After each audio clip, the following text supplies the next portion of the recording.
दोस्तों स्वागत है आप सबका हमारे YouTube चैनल पर। आज की कहानी की शुरुआत करते हैं।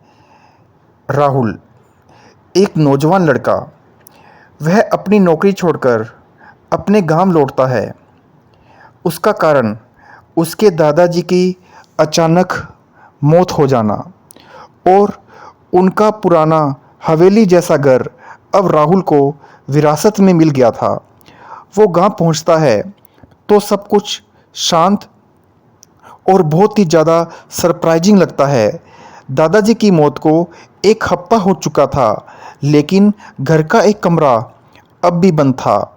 कमरा नंबर 7, जिसके बारे में गांव वाले कहते थे उसे कभी मत खोलना।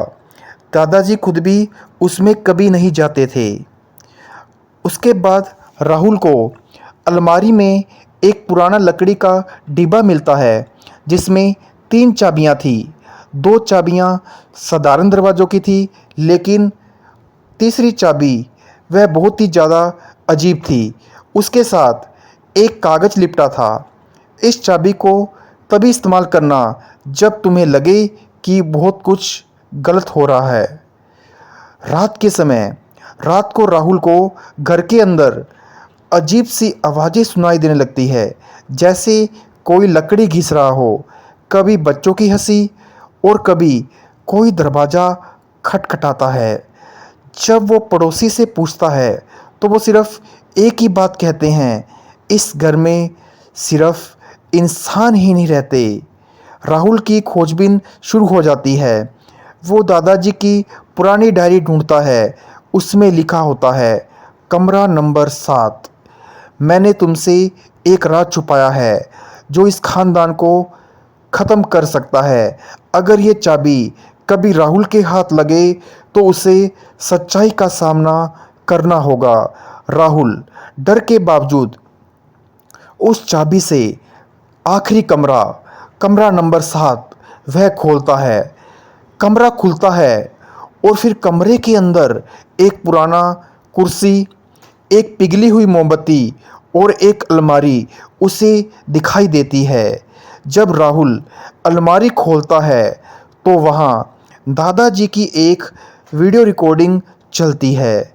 वीडियो में दादाजी कहते हैं, अगर तुम ये देख रहे हो तो मैं मर चुका हूँ और इसका कारण मेरे ही घर के लोग हैं।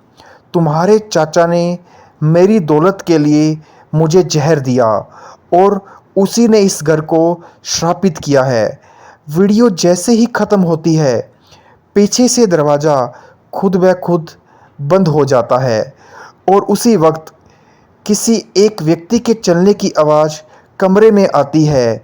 अनुज जैसे ही बाहर भागने की कोशिश करता है, उसे दीवार में एक पुरानी तिजोरी दिखती है जिसमें असली वसीयत रखी थी, जिसमें लिखा था कि सारा घर राहुल के नाम है।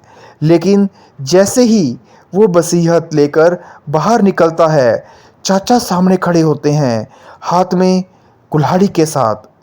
चाचा बोले, तूने उस कमरे को खोल दिया, अब तुझे भी उसी कमरे में रहना होगा, हमेशा हमेशा के लिए। इसके बाद आज भी कमरा नंबर 7 का दरवाज़ा कभी कभी अपने आप खुलता है। शायद राहुल अब भी वहीं है। तो दोस्तों, ये कहानी थी राहुल की, एक सस्पेंस से भरी हुई कहानी। अगर आपको हमारी कहानियाँ अच्छी लग रही है तो कृपया कर कर हमारे चैनल को सब्सक्राइब कीजिए और ज़्यादा से ज़्यादा लाइक कीजिए, ताकि आपका सपोर्ट हमें ये दिखाए कि हमें मोटिवेशन मिल रहा है और आगे आने वाली वीडियो हम इससे भी बेहतर बनाएं और हम आपके लिए अच्छी से अच्छी वीडियो लेकर आएँ। तो आपका सहयोग हमारे लिए बहुत ही ज़्यादा ज़रूरी है। आपका सहयोग हमें हमेशा मिलता रहे, यह हम चाहते हैं, ताकि हम आपके सामने बढ़िया काम कर कर दिखाएं। Okay, thank you. मिलते हैं फिर से अगली वीडियो में। एक नए सस्पेंस के साथ। धन्यवाद।